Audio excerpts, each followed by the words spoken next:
Hello students, last class तक हमने occurrence of P block की बात की थी। आज हम चैप्टर को आगे बढ़ाते हुए हम बात करेंगे प्रॉपर्टीज, यानी कि क्या क्या इनकी प्रॉपर्टीज हो सकती है।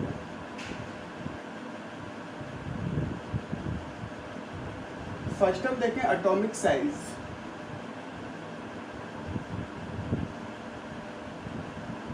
आप बेटा अच्छी तरह से जानते हो, जैसे जैसे आप टॉप टू बॉटम जाओगे नंबर ऑफ सेल बढ़ेंगे और नंबर ऑफ सेल बढ़ने से क्या होगा, साइज इंक्रीज होता है। देखो suppose that it is first cell, it is first second cell, यानी कि जैसे जैसे आप नीचे जाते जा रहे हो सेल का नंबर बढ़ रहा है और सेल का नंबर बढ़ रहा है तो साइज अपने आप बढ़ रहा है। तो हम कह सकते हैं we move top to bottom जाने पर along a group, top to bottom जाने पर साइज क्या होता है, आपका इंक्रीज होता है। सो अगर हम बात करें नाइट्रोजन फैमिली की, आपको पता होगा बेटा कौन कौन से एलिमेंट है, nitrogen, phosphorus, arsenic, antimony and bismuth. जैसे जैसे आप टॉप टू बॉटम जाओगे तो साइज इंक्रीज हो जाएगा। तो सबसे बड़ा साइज बिस्मुथ का होगा, उससे कम साइज एंटीमनी, उससे कम साइज आर्सेनिक, उससे कम साइज फॉस्फोरस, उससे कम साइज आपका नाइट्रोजन। बात समझ में आ गई बेटा। अगर हम सेकंड प्रॉपर्टीज की बात करें, आयोनाइजेशन एंथैल्पी।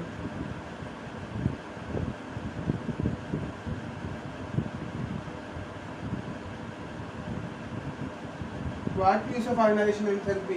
आयोनाइजेशन एंथैल्पी का मतलब होता है बेटा आउटर मोस्ट शेल में से वन इलेक्ट्रॉन निकालने के लिए जो एनर्जी रिक्वायर्ड होती है, that is called ionisation enthalpy. और आपको पता है जैसे से आप टॉप टू बॉटम जा रहे हो तो attraction between nucleus and outer electron. देखो जैसे से आप टॉप टू बॉटम जाओगे तो क्या होगा बेटा, टॉप टू बॉटम जाने पर attraction between nucleus and outer electron, attraction between nucleus and outer electron decrease. देखो जैसे जैसे आपका सेल बढ़ेगा वैसे वैसे आपका क्या बेटा साइज बढ़ता जाएगा, और साइज बढ़ेगा तो अट्रैक्शन बिटवीन न्यूक्लियस और इलेक्ट्रॉन घटता जाएगा। जैसे जैसे अट्रैक्शन घटेगा तो आप इलेक्ट्रॉन्स को निकालने के लिए आपको एनर्जी भी कम देनी पड़ेगी। सो टॉप टू बॉटम जाने पर आयनाइजेशन एंथैल्पी की वैल्यू क्या होती है, आपकी डिक्रीज होती है। अब हम बात करें थर्ड प्रॉपर्टीज की।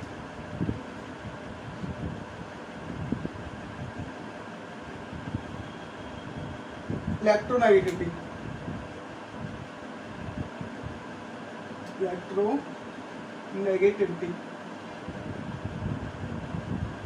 वो थर्ड प्रॉपर्टी से हम बात कर रहे हैं इलेक्ट्रोनेगेटिविटी।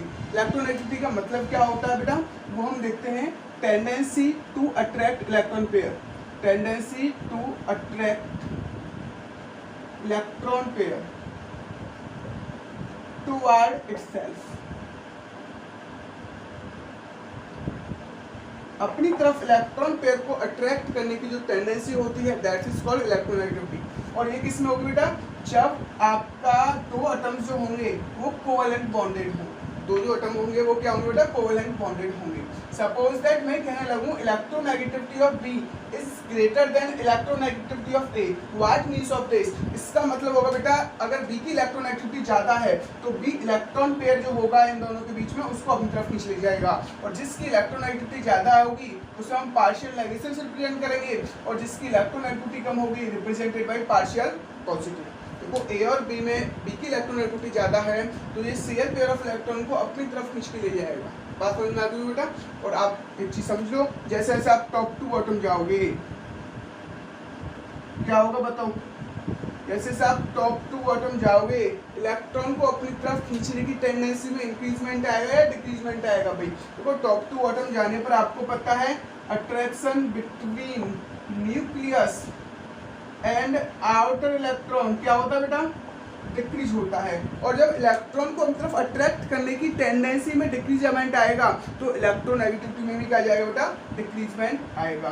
तो याद रखो टॉप टू बॉटम जाने पर इलेक्ट्रोनेगेटिविटी क्या होती है बेटा, डिक्रीज होती है। इलेक्ट्रॉन को अपनी तरफ अट्रैक्ट करने की टेंडेंसी में क्या आती है बेटा, डिक्रीजमेंट आती है, और इलेक्ट्रॉन के लॉस करने की टेंडेंसी बढ़ जाती है। तो ये तो हो गई आपकी थर्ड प्रॉपर्टीज। अब हम बात करेंगे fourth property, that is metallic character.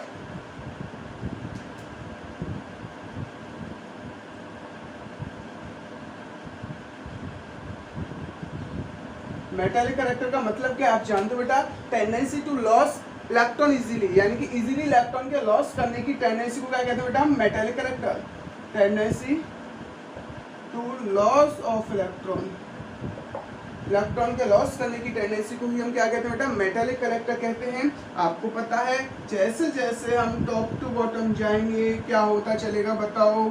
Number of cell increase होंगे भी, नंबर ऑफ सेल इंक्रीज होंगी तो क्या होगा? Distance between nucleus and outer most electron increase.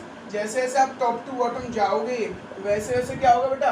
Outer electron और न्यूक्लियस के बीच की डिस्टेंस बढ़ती जाएगी, distance between nucleus and outer electron increase, जिसकी वजह से इनका जो अट्रैक्शन होगा वो क्या होगा बेटा? Attraction between nucleus and outer electron क्या हो जाएगा? डिक्रीज हो जाएगा। जितनी ज्यादा न्यूक्लियस और इलेक्ट्रॉन के बीच में डिस्टेंस होगी उतना ही अट्रैक्शन क्या होगा बेटा? कम होगा। अब एक चीज बताओ, जितना डिस्टेंस कम होगा इलेक्ट्रॉन इतना इजीली क्या होगा बेटा? आसानी से लॉस हो सकता है। इलेक्ट्रॉन का आसानी से लॉस कब हो सकता है बेटा? जब वो वीकली आपका बॉन्डेड हो, तो वो वीकली आपका अटैच हो। अगर वो स्ट्रांगली अटैच होगा तो आपको उसको ब्रेक करने के लिए कुछ एनर्जी देनी पड़ेगी। तो इलेक्ट्रॉन का लॉस कब आसानी से होगा? जब न्यूक्लियस और आउटर इलेक्ट्रॉन के बीच में अट्रैक्शन क्या हो बेटा? कम हो। तो आपको पता है टॉप टू बॉटम जा रहे हो, अट्रैक्शन कम होता जाता है, इलेक्ट्रॉन के लॉस करने की टेंडेंसी बढ़ती जाती है। Tendency to loss of electron increase, so metallic character increase. So metallic character क्या हो जाता है बेटा? इंक्रीज हो जाता है। बात समझ में आ रही है बेटा? और एक चीज याद रखो, नाइट्रोजन और फास्फोरस जो होते हैं बेटा ये आपके नॉन मेटल होते हैं। आर्सेनिक एंटीमनी आपके मेटेलॉइड होते हैं बेटा, और ये जो बिस्मुथ होता है ये मेटल होता है। तो जैसा कि आपको देखने से ही पता पड़ रहा होगा, टॉप टू बॉटम जा रहे हो, नॉन मेटल से मेटलॉइड हुआ, मेटलॉइड से मेटल हुआ, यानी कि मेटालिक करेक्टर बढ़ रहा है, और नॉन मेटालिक करेक्टर आपका क्या होगा? डिक्रीज होगा। नॉन मेटालिक करेक्टर क्या होगा आपका? डिक्रीज होगा। ये आपको याद रखना है। अब हम बात करेंगे बेटा कैटिनेशन टेंडेंसी, इसकी बात करेंगे। Next property that is catenation tendency.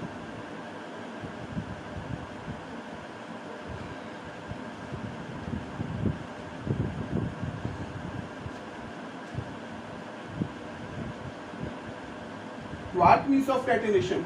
बताओ भी, कैटिनेशन का मतलब क्या है? कैटिनेशन का मतलब होता है अपने ही एटम के साथ बॉन्ड बनाने की tendency. Tendency to form bond, tendency to form bond with itself, अपने ही बॉन्ड के साथ, अपने ही एटम के साथ बॉन्ड बनाने की टेंडेंसी को ही हम कैटिनेशन कहते हैं। अपने ही एटम्स के साथ बॉन्ड बनाने की टेंडेंसी को ही क्या कहते हैं भाई? कैटिनेशन कहते हैं। Tendency to form bond with itself atom, अपने ही एटम के साथ। अब एक चीज याद रखो बेटा, जो कैटिनेशन टेंडेंसी होती है वो किस पर डिपेंड करती है? बॉन्ड एनर्जी पर। तो आप ये लिख सकते हो बेटा, catenation tendency depend upon bond energy.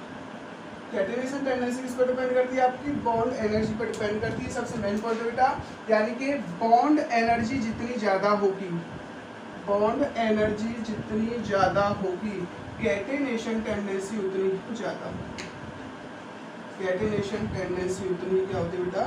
ज्यादा होती है। बात समझ में आ गई होगी आपको बेटा?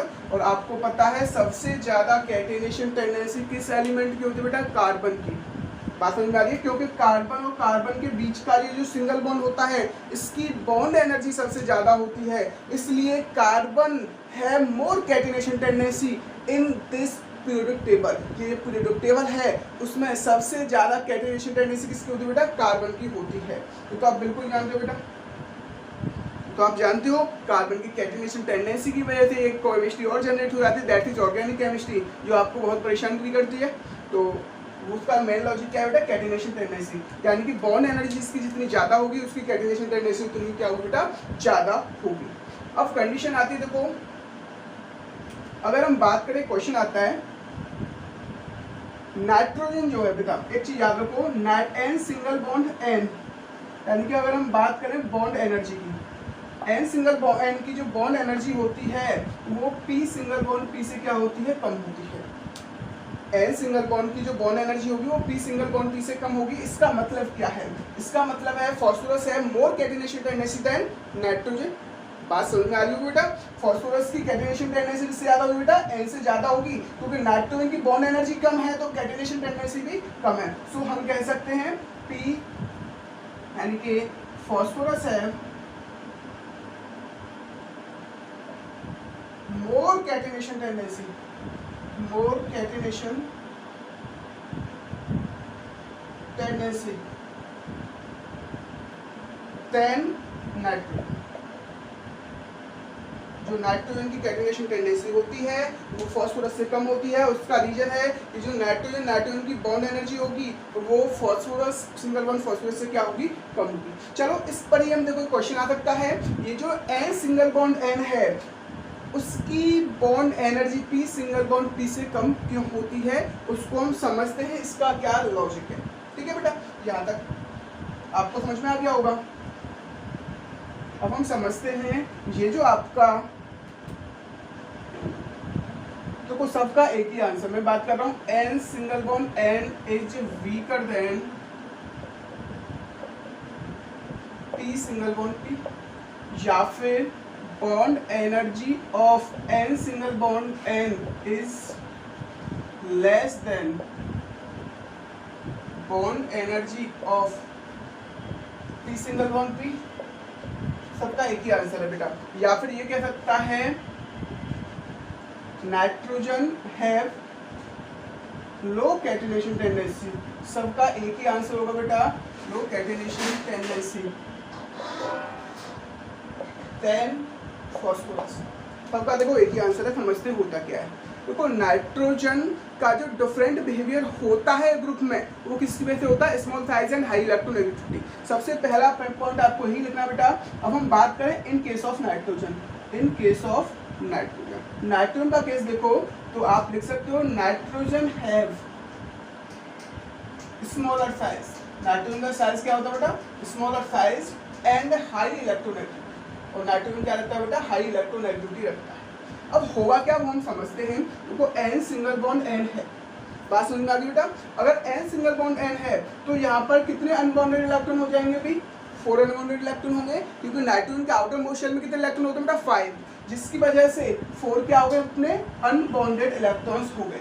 अब नाइट्रोजन का साइज छोटा होता है जिसकी वजह से ये जो अनबॉन्डेड इलेक्ट्रॉन्स होते हैं वो एक दूसरे को रिपेल करते हैं। अब ये जो अनबॉन्डेड इलेक्ट्रॉन में बहुत पास पास आ जाएंगे क्योंकि नाइट्रोजन का साइज छोटा है, जिसकी वजह से अगर ये पास पास आएंगे तो ये अनबॉन्डेड इलेक्ट्रॉन एक दूसरे को क्या करेंगे बेटा, रिपेल करेंगे। इसका मतलब क्या है, unbonded electron repel to each other, due to which this become bond weaker, जिसकी वजह से ये बॉन्ड क्या हो जाएगा बेटा, आपका कमजोर हो जाएगा, वीक हो जाएगा। इसलिए इसकी जो बॉन्ड एनर्जी होगी वो पी सिंगल बॉन्ड पी से कम होगी। अब आपके दिमाग में आ रहा होगा, अब समझो बेटा, अब क्या होगा, हम लिख सकते हैं due to smaller size, due to smaller size unbonded electron repel to each other, repel to each other. जो अनबॉन्डेड इलेक्ट्रॉन होते हैं वो रिपेल, एक दूसरे को रिपेल करेंगे। सो दिस बॉन्ड बिकम, ये बॉन्ड क्या हो जाएगा बेटा, आपका कमजोर हो जाएगा, वीकर हो जाएगा। बात समझ में आ गई। अब हम बात करें इन केस ऑफ फास्फोरस। अब देखो फास्फोरस के केस में देखें, अब आपके दिमाग में आ रहा होगा यहाँ भी तो 4 अनबॉन्डेड इलेक्ट्रॉन होंगे, भूल बात सही है, लेकिन देखो फास्फोरस के केस में भी 4 अनबॉन्डेड इलेक्ट्रॉन है, लेकिन फास्फोरस का साइज नाइट्रोजन से बहुत बड़ा है, और जितना बड़ा साइज होगा तो इनके बीच में जो रिपल्शन होना चाहिए बहुत माइन्यूट होगा। जितने जितने पास होंगे इलेक्ट्रॉन, रिपल्शन उतना ही ज्यादा होगा। इलेक्ट्रॉन दूर होते जाएंगे तो रिपल्शन बहुत कम होगा। बात समझ में आ रही बेटा।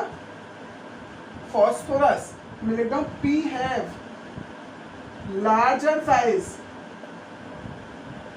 than nitrogen, so due to which unbonded electrons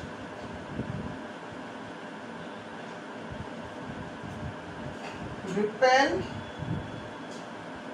minutely, या आप कह सकते हो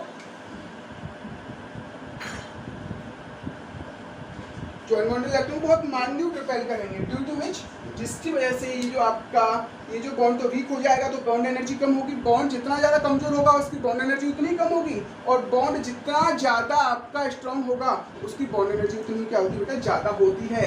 इन तीनों क्वेश्चन का रीजन एक ही है, आपको ये चीज़ समझ में आ गई होगी बेटा, ठीक है। अब हम बात करेंगे नेक्स्ट क्वेश्चन की।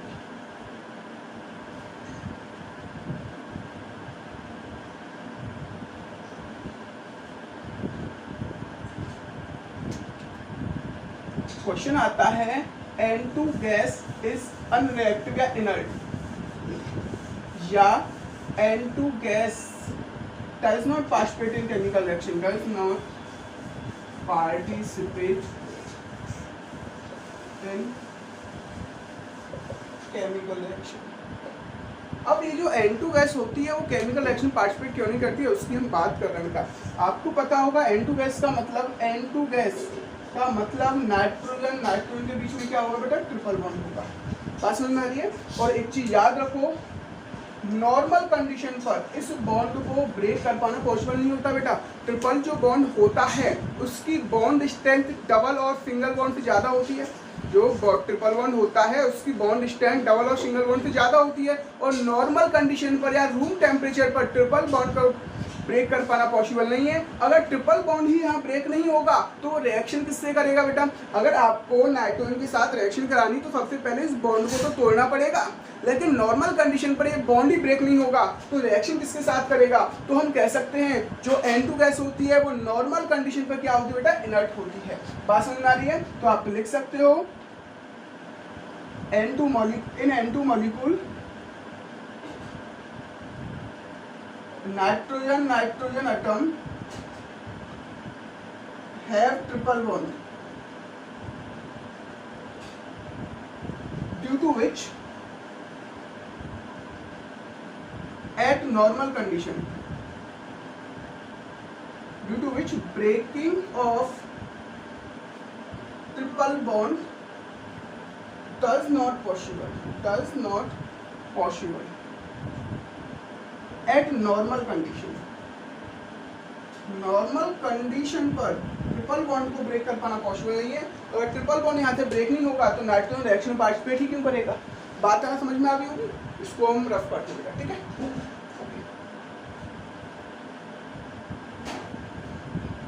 अब नेक्स्ट क्वेश्चन आता है बेटा, देखो PCl5 exist, sorry PCl phosphorus तो Cl5 में एग्जिस्ट करता है, but NCl5 does not exist.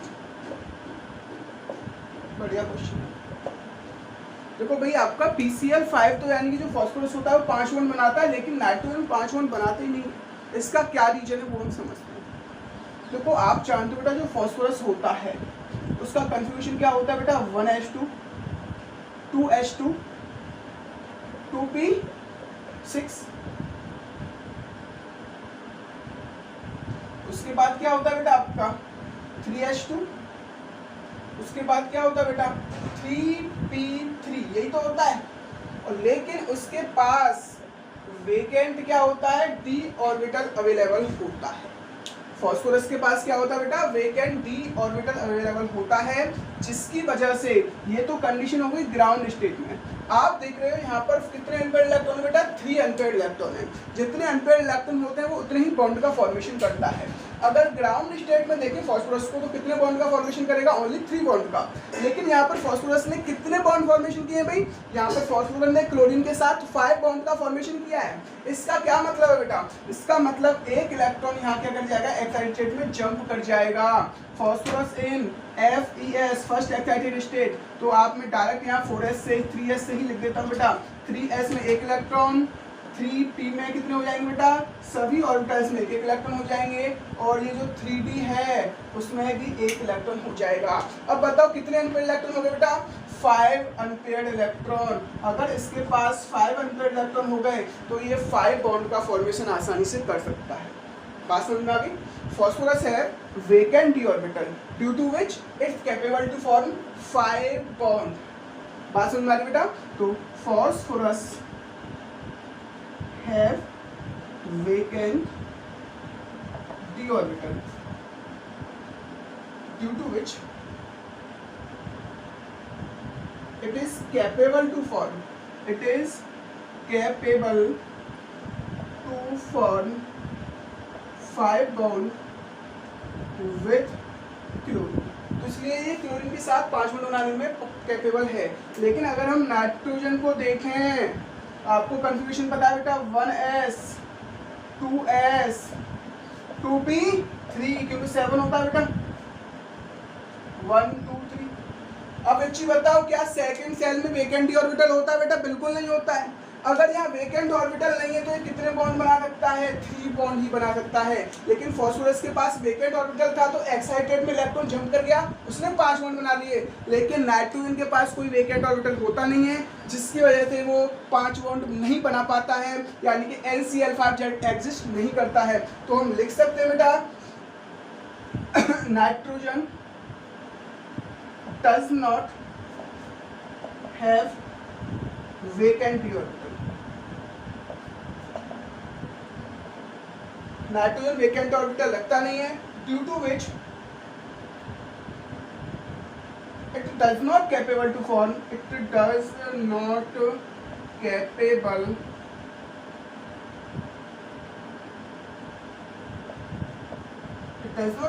to form 5 bonds. So NCl5 does not exist. बात समझ में आ गई बेटा? NCl5 एग्जिस्ट क्यों नहीं करता है, ये सारी चीज क्लियर हो गई होगी। अब हम बात करते हैं बेटा कुछ आगे की तरफ।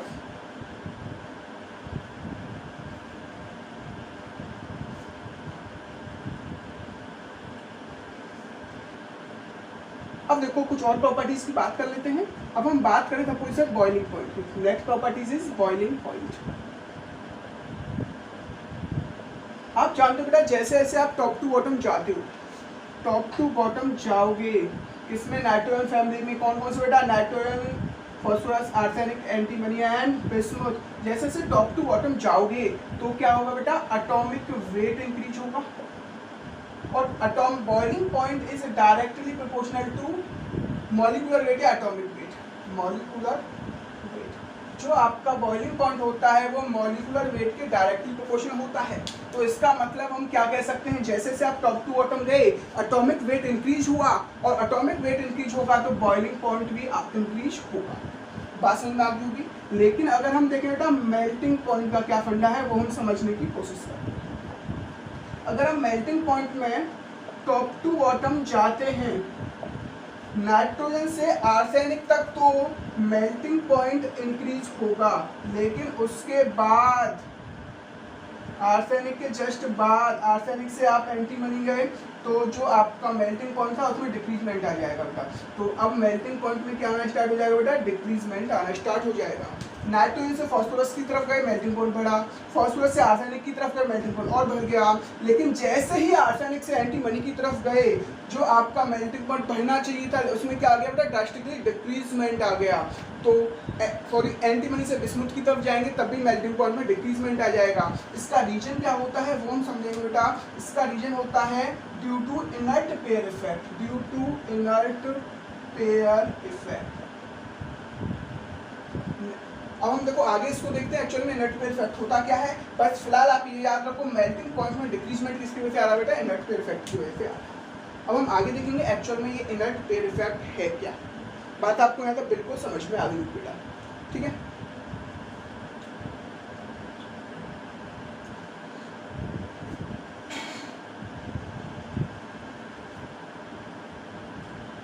अब हम बात करेंगे बेटा इनर्ट पेयर इफेक्ट है क्या, उसको समझने की कोशिश करते हैं।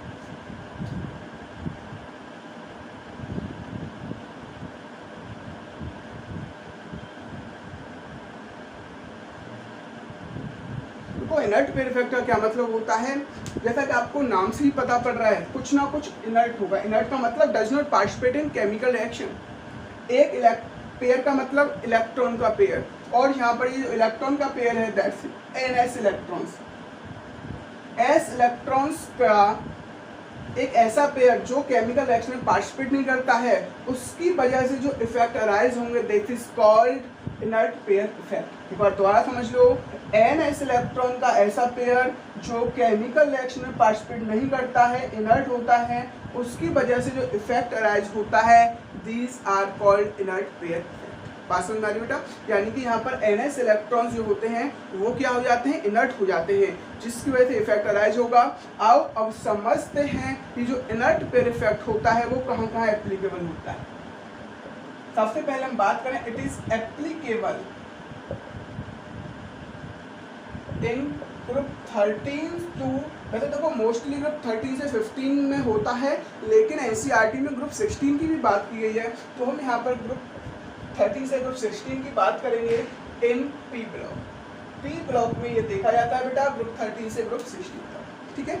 अब होता क्या है वो हम समझने की कोशिश करते हैं। अब होता क्या है वो हम समझेंगे बेटा। अब हम देखते हैं पी ब्लॉक। पी ब्लॉक में ग्रुप 13 देखेंगे बेटा, ग्रुप 14, ग्रुप 15 और ग्रुप 16, यहाँ हम समझने की कोशिश करेंगे। देखो भाई, आपको पता है 13 क्या होता है? आपका बोरोन फैमिली, बैगन, आलू, गाजर, हिंद, खैरा, आपको सभी को तो याद होंगे बेटा। इसका कल, सीता, जी, सुनाएगी, प्रॉब्लम। इसका देखो बेटा, नहीं, नेपाल, पाकिस्तान, ऑस्ट्रेलिया, सब भिखारी।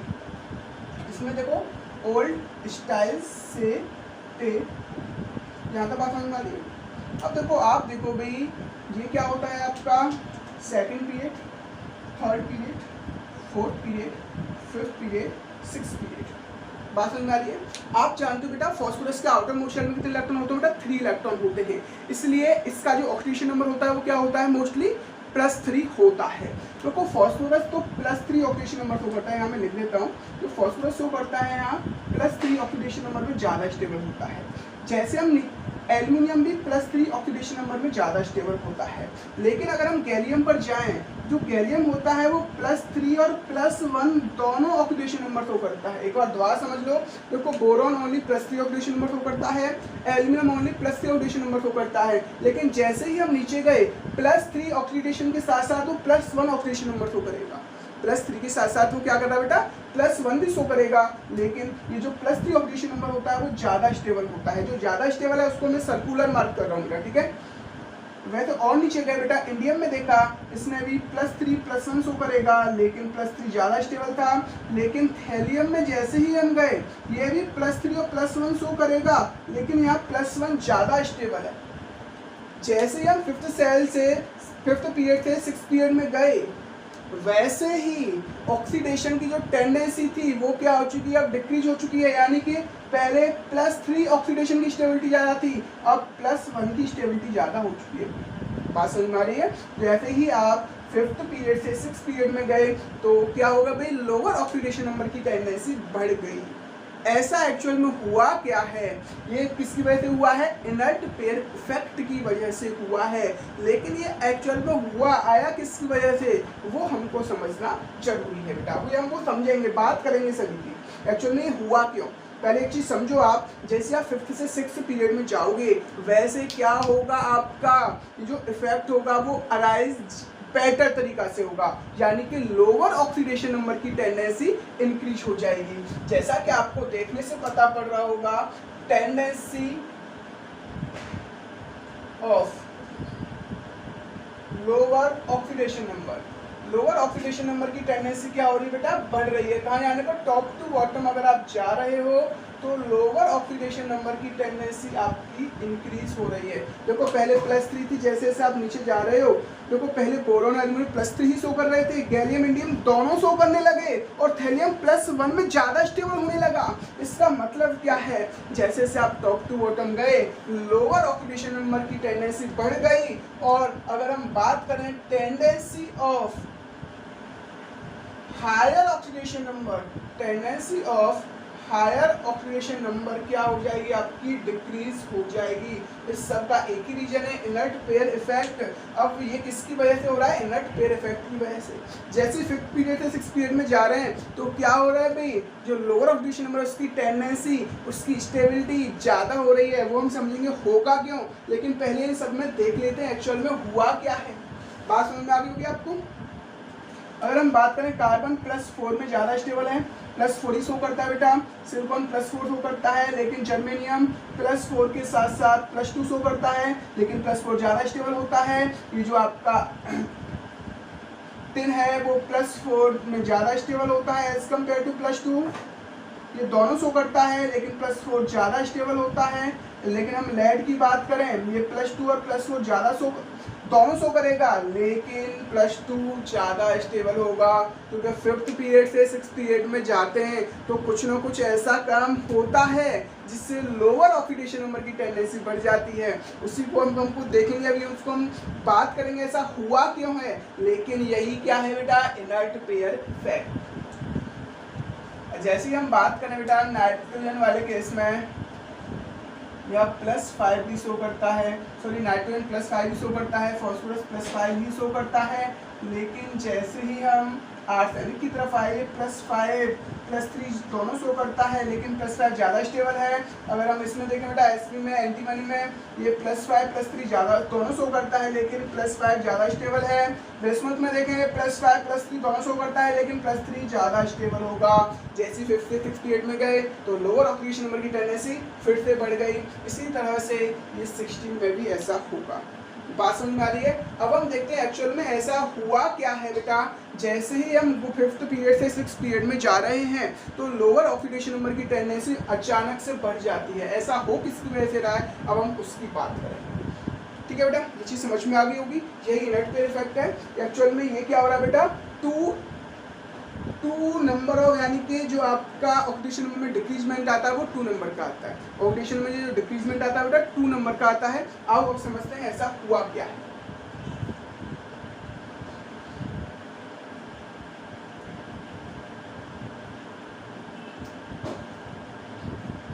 चलो अब हम बात कर लेते हैं बेटा। देखिए देखो, जैसे ही आप 5th सेल से 6th सेल में जा रहे हो, 5th पीरियड से 6th पीरियड में जाओगे तो क्या होगा। चलो हम बात कर लेते हैं नाइट्रोजन फैमिली की, नहीं बस में ऑस्ट्रेलिया सब बिकारीज, इन्हीं की बात कर लेते हैं। सपोज दैट अगर आप बिस्मुथ का इलेक्ट्रॉनिक कन्फ्यूजन लिखोगे तो क्या लिखोगे बेटा, पहले आप लिखोगे यहाँ XE, ठीक है। XE के बाद आएगा 4F14 5D10 6S2 6P, यही तो आएगा बेटा, आपको यही तो आएगा। अगर आपको पता है समझो बेटा, अब हम समझते हैं। Suppose that is 4th shell, that is 5th shell, that is 6th cell.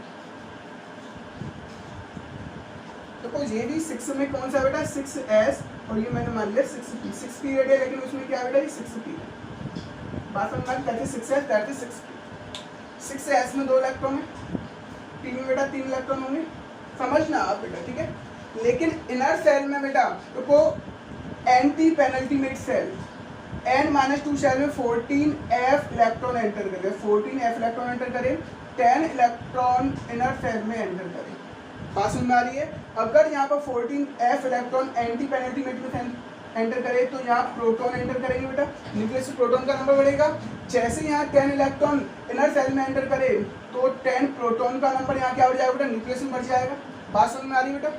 और आपको पता है जो इनर सेल के इलेक्ट्रॉन होते हैं वो आउटर मोस्ट शेल पर क्या फेस करते हैं बेटा, रिपल्सन फेस करते हैं, जिसकी वजह से ये जो न्यूक्लियस और आउटर इलेक्ट्रॉन का अट्रैक्शन होता है उसमें डिक्रीजमेंट आ जाता है। This are called shielding effect. आपने पढ़ा था क्लास 11th में। एक्चुअल में शील्डिंग इफेक्ट क्या होता है, इनर सेल के इलेक्ट्रॉन आउटर मोस्ट शेल पर रिपल्शन क्रिएट करते हैं बेटा, जिसकी वजह से न्यूक्लियस और आउटर इलेक्ट्रॉन में जो अट्रैक्शन होता है उसमें कुछ कमी आ जाती है।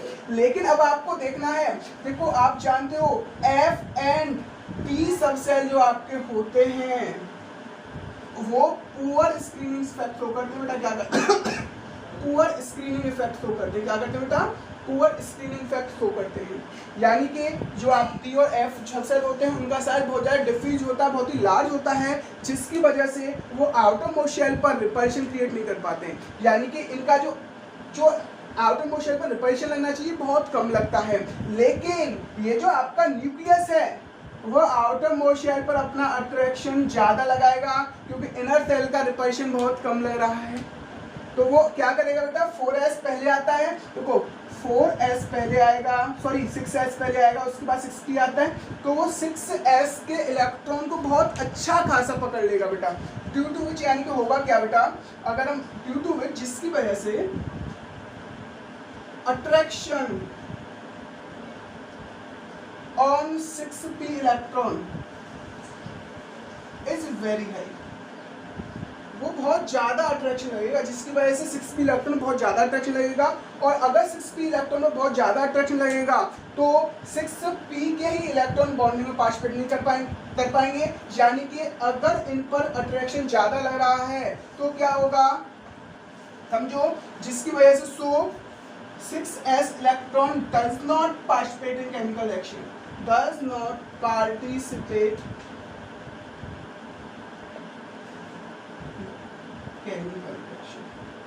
बात समझ में आ रही बेटा, एक बार दोबारा समझ लो। ये जो न्यूक्लियस का चार्ज होगा वो 6p इलेक्ट्रॉन बहुत ज़्यादा होगा, ये इसको बहुत ज़्यादा अट्रैक्ट करके रखेगा। जब ये इसको ज़्यादा अट्रैक्ट करके रखेगा तो छोड़ेगा ही नहीं, तो इसका मतलब क्या है, 6s के इलेक्ट्रॉन बॉन्डिंग में पार्टिसिपेट करेंगे ही नहीं। एक्चुअल में इसको +5 आउटर मोस्ट शेल में +5 इलेक्ट्रॉन थे, क्या थे बेटा, NH2 NP3 थे, लेकिन क्या S के इलेक्ट्रॉन पार्टिसिपेट करेंगे बेटा, अट्रैक्शन बहुत ज़्यादा लग रहा है, NS के इलेक्ट्रॉन बॉन्डिंग पार्टिसिपेट करेंगे नहीं। अब कितने इलेक्ट्रॉन बॉन्डिंग पार्टिसिपेट करेंगे, ओनली 3 इलेक्ट्रॉन ही बॉन्डिंग पार्टिसिपेट करेंगे, जिसकी वजह से ये जो S इलेक्ट्रॉन होते हैं वो केमिकल रिएक्शन में पार्टिसिपेट करते नहीं बेटा। So this effect is called, this effect is called inert pair effect। बात समझ में आ गई बेटा कि आप देखो, जैसे आप 5th पीरियड से 6th पीरियड में आओगे तो due to poor screening effect of D and F block 6s face more attraction, due to which 6s electron does not participate in chemical reaction, जिसकी वजह से 6s के इलेक्ट्रॉन केमिकल रिएक्शन पार्टिसिपेट नहीं कर पाते हैं। This effect is called inert pair effect, इस effect को ही हम इनर्ट पेयर इफेक्ट कहते हैं। ये बात सबको क्लियर हो गई होगी बेटा, एक्चुअल में इनर्ट पेयर इफेक्ट है क्या।